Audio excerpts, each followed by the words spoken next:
Hello दोस्तों, मैं आप लोगों के सामने एक नया वीडियो लेकर आ गया हूँ जो JE assistant engineer junior engineer के लिए भी लाभदायक है। और एक चीज़ और है, एक जो मैं वीडियो बताने जा रहा हूँ वो वो आपके लिए बहुत डिजिटल लेवल का भी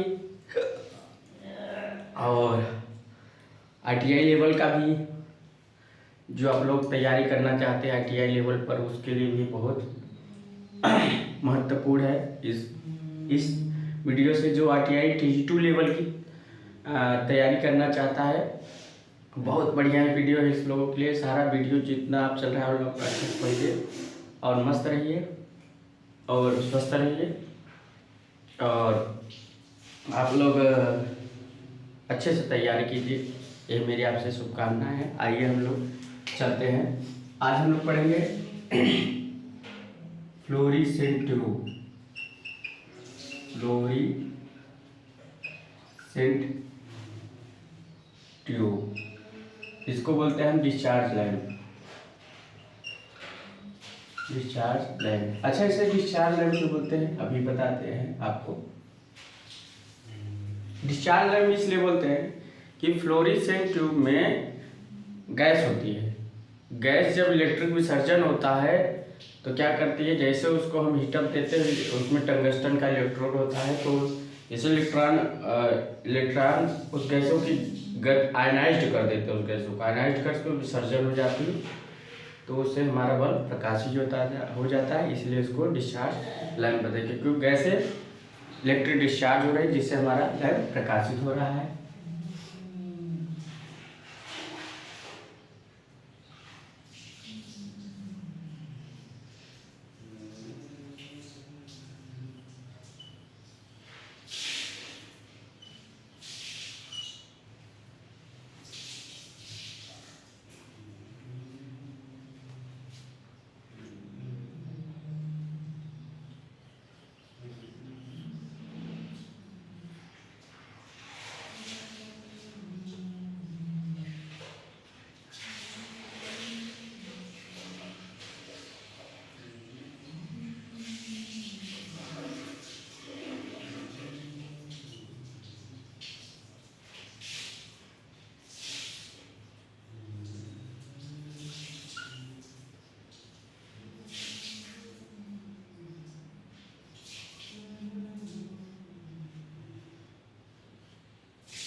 अब देखिए, हमें थोड़ा डायग्राम बना लिए फ्लोरेसेंट ट्यूब का। अगर फ्लोरेसेंट ट्यूब की बात करें तो फ्लोरेसेंट ट्यूब, पहली बात तो ये 2.5 से 5 मीटर सेंटीमीटर डायमीटर मतलब व्यास, और लेंथ कितनी होती है 60 टू 165 सेंटीमीटर लेंथ। इतनी लंबी होती है, इतनी व्यास की होती है। कभी कभी कुछ तो इसकी जो व्यास होगी 60 टू 165 सेंटीमीटर, समझ गए होंगे। इतनी व्यास की लेंथ होगी। इसका डायमीटर 2.5 से 5 सेंटीमीटर पूछ सकता है। इस पर एक चीज देखा जाए तो इस पर ना इसके इलेक्ट्रोड है, जो इलेक्ट्रोड है, इतना इलेक्ट्रोड है जो इस पर बेरियम स्ट्रांसियम ऑक्साइड का लेप होता है। इसको बोलते हैं, जो रेड वाला है, barium strontium oxide. Barium strontium oxide का लेप होता है। ये लेप इसलिए चढ़ाया जाता है, और ये क्या होता है, इस बल्ब के अंदर टंगस्टन का इलेक्ट्रोड होता है। किसका इलेक्ट्रोड है? टंगस्टन का इलेक्ट्रोड। टंगस्टन का इलेक्ट्रोड क्यों उपयोग कर रहे हैं? क्योंकि उसका जो मेल्टिंग पॉइंट है 3400 डिग्री सेंटीग्रेड है। Positive temperature coefficient resistance positive है, समझ गए। और 2300 डिग्री वैक्यूम लैंपों में उपयोग कर इसकी जो वर्किंग टेम्परेचर 2300 डिग्री है। आप लोग को मैंने सारा पैरामीटर लिखाया है, इसलिए टंगस्टन इलेक्ट्रोड का उपयोग ज़्यादा करते हैं। और एक टंगस्टन इलेक्ट्रोड है। कौन सा इलेक्ट्रोड है? टंगस्टन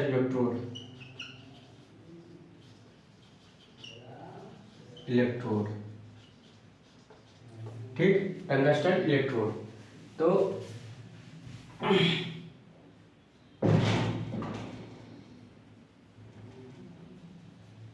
टंगस्टन इलेक्ट्रोड, तो एक टंगस्टन इलेक्ट्रोड का हमारा इलेक्ट्रोड होता है, इस पर दो पाइप निकले होते हैं, दो टर्मिनल, जिससे हम सप्लाई से इसको जोड़ देते हैं। क्या करते हैं?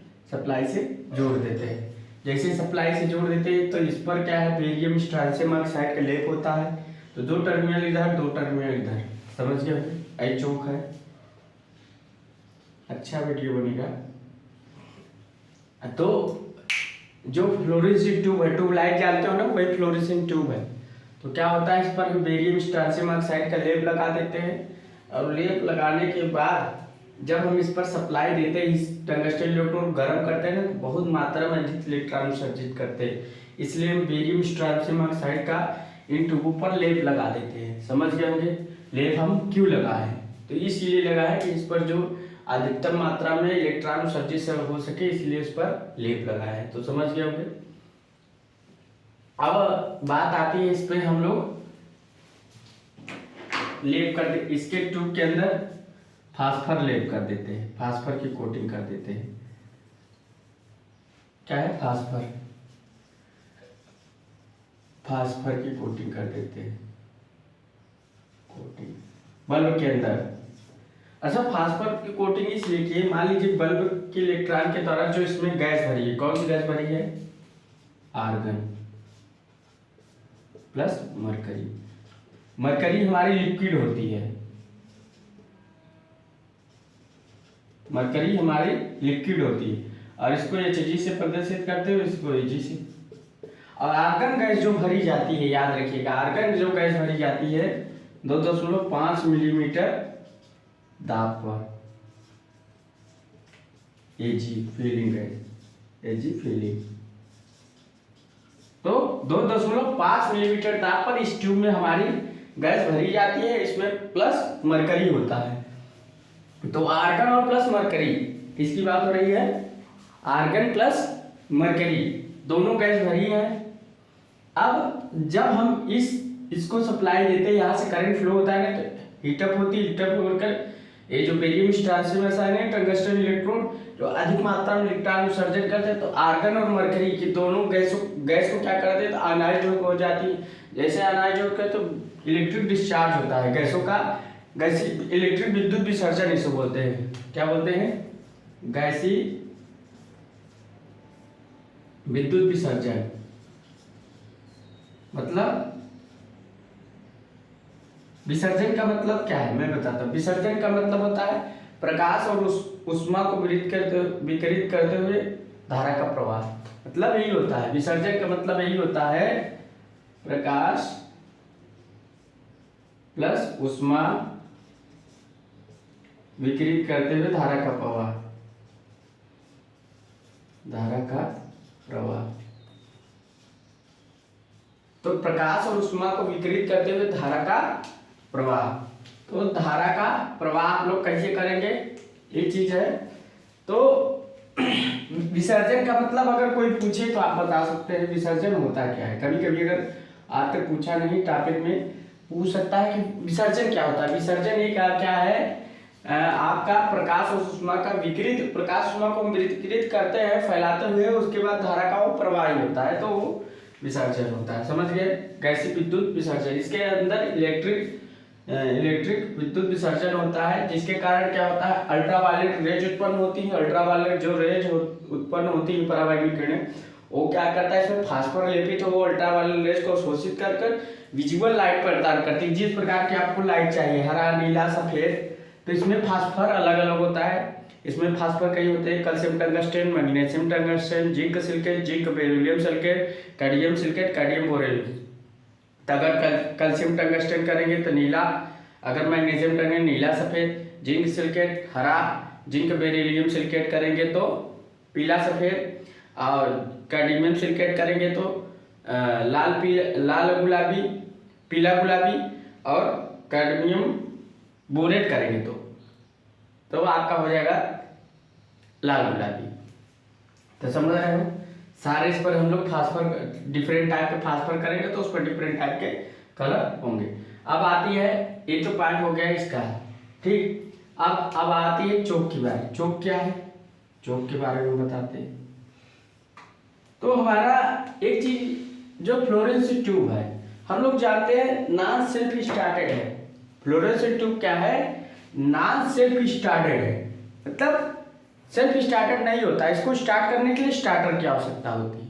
तो स्टार्टर इसमें क्या है, स्टार्टर एक ऑटोमेटिक स्विच होता है। स्टार्टर को आरंभक भी बोलते हैं, प्रवर्तक भी बोलते हैं। तो स्टार्टर एक ऑटोमेटिक स्विच होता है जिसमें इसमें क्या है, हाई रिएक्टेंस कॉइल है। इस हाई रिएक्टेंस कॉइल के द्वारा स्टार्टर में मेन पॉइंट होता है रिएक्टेंस कॉइल। जो हाई रिएक्टेंस कॉइल के द्वारा हम लोग इंस्टैन्टेनियस वोल्टेज उत्पन्न करके हाई मैग्नेटिक फील्ड जैसे जनरेट किए ना, वैसे इसके अंदर क्या होगा ना, इलेक्ट्रिक विसर्जन होकर और बल्ब प्रकाश देने लगता है। तो हमारा क्या है, इंस्टैन्टेनियस वोल्टेज उत्पन्न करना, हाई मैग्नेटिक फील्ड जनरेट करने के लिए, बल्ब को ऑपरेट करने के लिए। तो इसका कई काम होता है। हाँ, अब ये जो आपका बना होता है चोक आप मान लीजिए जो बना होता है ना, ये silicon steel, laminated silicon steel पर वो भी इनेमल्ड कॉपर वायर को हम लपेट कर बनाते हैं, ये चोक का निर्माण हो गया। तो ये आपका जो होता है सिलिकॉन स्टील का होता है, सिलिकॉन स्टील का होता है, देखते हैं। और इनेमल्ड कॉपर वायर, कॉपर वायर, तो इनेबल्ड कॉपर वायर का बना होता है। तो अगर हम इनेबल्ड कॉपर वायर को हम लेमिनेटेड सिलिकॉन स्टील, समझ के लेमिनेटेड क्यों कर रहे हैं, ईडी करंट को कम करने के लिए। तो हम लेमिनेटेड सिलिकॉन स्टील पर हम इनेबल्ड कॉपर वायर को लेमिनेट करें तो चोक का निर्माण होता है। चोक हमारा क्या काम करता है, बल्ब को ऑपरेट काम करने करता है, इलेक्ट्रिक विद्युत विसर्जन काम करने का करता है, बल्ब को ऑपरेट भी करता है, इंस्टैन्टेनियस वोल्टेज भी प्रदान करता है, और बल्ब को इंस्टैन्टेनियस वोल्टेज भी प्रदान करना है हाई मैग्नेटिक फील्ड जनरेट करने के लिए, और करंट कंट्रोलिंग का काम करता है, क्योंकि इसका स्वयं का सेल्फ इंडक्टेंस के कारण स्वयं का इंड्यूस्ड ईएमएफ होगा, इसका भी इंड्यूस्ड होगा। तो ये जो इसका जो वोल्टेज होगा, इस वोल्टेज को विरोध करेगा। तो वोल्टेज का भी विरोध कर रहा है, प्लस अगर वोल्टेज का विरोध कर रहा है तो हम लोग क्या जानते हैं, प्रोपोर्शनल di/dt। तो हम लोग अगर वोल्टेज का विरोध है तो करंट का भी विरोध है, तो करंट कंट्रोलिंग का भी काम कर रहा है, बल्ब को प्री हीटिंग का भी काम करता है, बल्ब को शीघ्र प्रचालित भी करता है। तो समझ गए, तो इसका मेन बहुत पॉइंट है, समझ गए। इस चोक का काम बहुत तगड़ा है, और इस चोक के कारण ही हमारा बल्ब ऑपरेट रहता है रनिंग कंडीशन में। पहले तो हम बल्ब को 240 देते हैं, तो हमारा 240 पर यहाँ दो वोल्टेज, एक तो यहाँ वोल्टेज ड्रॉप हो जाता है 120 वोल्ट, और एक बल्ब के क्रॉस, तो दोनों जो 240 वोल्टेज वो हमारा वोल्टेज बढ़ गया है, एक ट्यूब के क्रॉस, एक चोक के क्रॉस। तो हमारा 120 वोल्ट पर हमारा बल्ब ऑपरेट होता रहता है, चलता रहता है। तो बल्ब को प्रचालन किए करने का काम भी करता है, बल्ब को हमारा ऑपरेट का भी करता है, करंट कंट्रोलिंग का भी काम करता है, इलेक्ट्रिक विसर्जन भी करता रहता है। तो समझ गए, हमारा चोक इतना काम करता है। तो चोक के बारे में जान गए। हाँ, इसके कारण पावर फैक्टर कम रहता है। पावर फैक्टर कम होने के लिए हम लोग यहाँ 5 माइक्रोफैरेड का, ये जो है 5 माइक्रोफैरेड का, हम लोग 5 माइक्रोफैरेड का कैपेसिटर लगा देते हैं, जिससे पावर फैक्टर इंप्रूव हो जाता है। तो समझ गए इसको क्यों लगाया। अब आती है बारी, एक इसमें रेजिस्टेंस है और एक कैपेसिटर है। देखो अभी बाई मेटेलिक स्ट्रिप है, इसको बोलते हैं by metallic strip. By metallic strip क्यों लगा है, सब बताते हैं आपको। अब रेजिस्टेंस से क्या है, रेजिस्टेंस क्या होता है, इसलिए लगा है कि जो स्टार्टर के ट्यूबलाइट स्टार्टर के पॉइंट है ना, वो आपस में पिघलने न पाए, मतलब ट्यूब के जो पॉइंट आपस में पिघलने न पाए, उसको पिघलने से रोकने के लिए हम रेजिस्टेंस लगा देते हैं, लगभग 10 ओम का। कितने ओम का, 10 ओम का, समझ गए होंगे।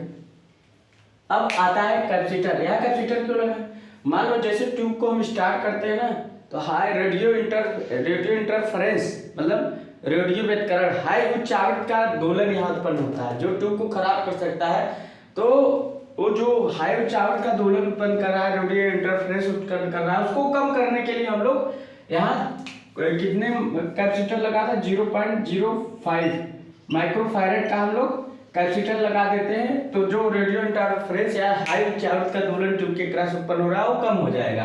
तो जो हाई उच्च आवृत्ति का दोलन उत्पन्न हो रहा है, रेडियो इंटरफेरेंस हो रहा है, उसी को हम बोले stroboscopic effect. Tubelight, fluorescent tubelight में स्ट्रोबोस्कोपिक इफेक्ट नाम की एक घटना होती है, जो क्या नाम है आपको उसको कम करने के लिए हम लोग 0.05 माइक्रोफैरेड का कैपेसिटर लगा देते हैं। क्वेश्चन आ सकता है, आया हुआ भी है, और आप लोग इस पर ध्यान दें। स्ट्रोबोस्कोपिक इफेक्ट पूछ सकता है। स्ट्रोबोस्कोपिक इफेक्ट क्या है? जब हम बल्ब को स्टार्टिंग में ऑपरेट करते हैं तो बल्ब के क्रॉस हाई उच्च आवृत्ति का दोलन उत्पन्न होता है, रेडियो इंटरफेरेंस, रेडियो व्यतिकरण, जिससे वो रेडियो उच्च आवृत्ति का दोलन उत्पन्न होता है, रेडियो इंटरफेरेंस उत्पन्न होता है। वही घटना ही हम लोग क्या कहते हैं, स्ट्रोबोस्कोपिक इफेक्ट। स्ट्रोबोस्कोपिक इफेक्ट को कम करने के लिए हम लोग बल्ब के क्रॉस, ट्यूबलाइट के क्रॉस 0.05 माइक्रोफैरेड का कैपेसिटर लगा देते हैं। तो समझ गए होंगे। अब आती है बायमेटेलिक स्ट्रिप की। बायमेटेलिक स्ट्रिप क्या है? देखो ये क्या है, बायमेटेलिक स्ट्रिप की पत्ती होती है। तो क्या होता है, जैसे हमारा करंट यहाँ से यहाँ तक जा रहा है, देखो करंट कैसे जा रहा है, कभी करंट का सीक्वेंस भी पूछ लेता है, पूछे यहाँ से चलता है, फिर चौक से प्रवाहित होता है, यहाँ से फिर इलेक्ट्रोड से, फिर हमारा इस बायमेटेलिक स्ट्रिप से होते हुए यहाँ से फ्लो होगा। समझ गए होंगे, समझ गए होंगे। यहाँ से नहीं फ्लो होता है, ये तो हम लोग लगाए, मगर फ्लो हमारे इधर से होता है। क्यों? ये जो हम बनाए ना, ये हमारा glow discharge type starter type fluorescent tubelight है। यहाँ तो ग्लो डिस्चार्ज टाइप स्टार्टर का हम लोग यहाँ प्रयोग करके पंप, वैसे ट्यूबलाइट का बस इतना ही है पॉइंट, और ये सब स्टार्टर का पॉइंट है। समझ गए स्टार्टर। तो क्या होता है, यहाँ जब जैसे ही यहाँ हीट अप एनर्जी होती है ना, जैसे उष्मा एनर्जी होती है, वैसे क्या होता है, पत्ती आपस में जुड़ जाती है। जब पत्ती आपस में जुड़ जाती है तो करंट हमारा इस बायमेटेलिक स्ट्रिप के थ्रू यहाँ फ्लो होते हुए चली जाती है। तो हमारा पत्तियां मुड़ती हैं, तो हमारा क्या होता है, जैसे इनको इलेक्ट्रोड को करंट यहाँ से मिला, इस वाले को मिल गया, अब इस वाले को मिला यहाँ इस पत्ती से, बाकी है जैसे मिला, ये भी ये दोनों मिलकर इलेक्ट्रॉन उत्सर्जन करते हैं। जैसे इलेक्ट्रॉन उत्सर्जन करते हैं ना, तो इलेक्ट्रिक आयनाइज हो जाते हैं, गैस आयनाइज होकर इलेक्ट्रिक विसर्जन हो जाती है, विसर्जन होकर हमारा बल्ब प्रकाशित होने लगता है। तो नहीं, हाँ आयनाइज हो जाती है, इलेक्ट्रॉन उत्सर्जित कर देती है। अब उसके बाद कुछ समय बाद यहाँ की जो पत्तियां आपस में जैसे डिस्कनेक्ट होती है ना, अभी विसर्जन नहीं हुआ, पहले तो हम लोग यहाँ से करंट दिए, यह इलेक्ट्रॉन यहाँ ये इस इलेक्ट्रॉन ने तो इलेक्ट्रॉन विसर्जित, मगर इसकी बाकी यहाँ क्या है, बायमेटेलिक आपस में जुड़ जाती है, यहाँ से फिर करंट फ्लो होते हुए इस इलेक्ट्रोड से होते गुजरते हैं, तो ये भी इलेक्ट्रॉन विसर्जित कर दिया। अब क्या, गैस को आयनाइज कर दिया, अभी विसर्जन नहीं हुई, फिर कुछ देर बाद पत्ती आपस में जुड़ जाती, करंट फ्लो बंद होने। तो ये जो चोक कॉइल है ना, हाई इंस्टैन्टेनियस वोल्टेज प्रोड्यूस करता है इलेक्ट्रोड के साथ, जो गैसीय हमारी आयनाइज विसर्जन होकर प्रकाशित हो जाती है। तो मेन लास्ट में इसका काम आता है इलेक्ट्रोड का, कि जब हम पहले तो करंट दे दिए, करंट अब हमारा चोक से फ्लो होते हुए, इलेक्ट्रोड से फ्लो होते हुए हमारा क्या होता है, बायमेटेलिक स्ट्रिप से फ्लो होते हुए, फिर टंगस्टन लोड से फ्लो होते हुए जाती है। तो उसके बाद इलेक्ट्रॉन तो दोनों ने आयनाइज कर दिया, गैस की चालकता को भी बढ़ा दिया, गैस को आयनाइज कर दिए, मगर कुछ समय बाद पत्ती अलग, करंट फ्लो होना बंद। अब क्या होगा, हमारा चोक का काम आ जाएगा, स्टार्टर का चोक का काम। जो चोक क्या करता है, तुरंत इंस्टैन्टेनियस वोल्टेज जनरेट करके हाई मैग्नेटिक फील्ड जनरेट करता है, और जो गैस है उसको विसर्जन कर देता है, उसको क्या करता है, विसर्जन कर देता है। और उस हिसाब से आप लोग जैसे विसर्जन करेंगे, गैस हमारा बल्ब ऑपरेट प्रकाशित हो जाएगा। तो समझ गए कि चोक का काम कैसे करता है, ट्यूबलाइट हमारा काम कैसे करता है। तो हम लोग ग्लो टाइप स्टार्टर का हम लोग प्रयोग करें। अभी थोड़ा सा हम लोग थर्मल टाइप स्टार्टर भी बताया, थोड़ा सा काम कैसे किया, क्या सारे इक्विपमेंट लगे, सारे हर चीज बता दिए, किस लिए लगाया गया है, किस लिए लगाया गया है, इसका लगाने का काम क्या है, इसका लगाने का काम क्या है, इसका लगाने का काम किया, इसका लगाने का काम किया, इसका लगाने का काम किया, इसका लगाने का काम किया। अभी मैंने स्टार्टर को नॉर्मली दिखाया है। अभी ये ग्लो टाइप डिस्चार्ज स्टार्टर है ग्लो टाइप का। तो इसके अंदर आर्गन हीलियम नियान 3 गैसें भरी रहती है। आर्गन हीलियम मतलब कोई भी भर सकते हैं, हीलियम या नियान, 3 में से कोई भी गैस सक्रिय गैस भर कर हम इसके अंदर ग्लो कर देते हैं। मतलब इसके गैस की चालकता को, ये बेलनाकार ट्रेन केसिंग में बंद होता है, समझ गए। तो जिसके ऊपर रेडियोएक्टिव पदार्थ लपेट दिया जाता है जो गैस की चालकता को बढ़ा देते हैं। यहाँ ग्लो विसर्जन होता है, पत्तियां उष्मा के द्वारा आपस में जुड़ जाती है।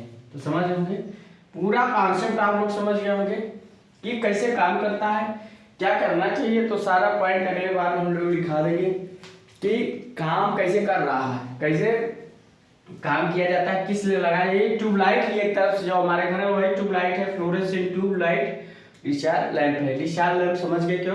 क्योंकि यहाँ गैसों का इलेक्ट्रिक डिस्चार्ज हो रहा था, डिस्चार्ज के कारण हमारे बल्ब प्रकाशित हो जाते। तो समझ गए होंगे हमारा काम कैसे। अभी फास्फर इस पर वही कल लिखाएंगे कि फास्फर का और क्या क्या है, सारा फास्फर हम आपको लिखा देंगे। तो आप लोग का समझ में आ गया आपकी वीडियो में, तो आप लोग मन लगा कर पढ़ें और अच्छे से रहें।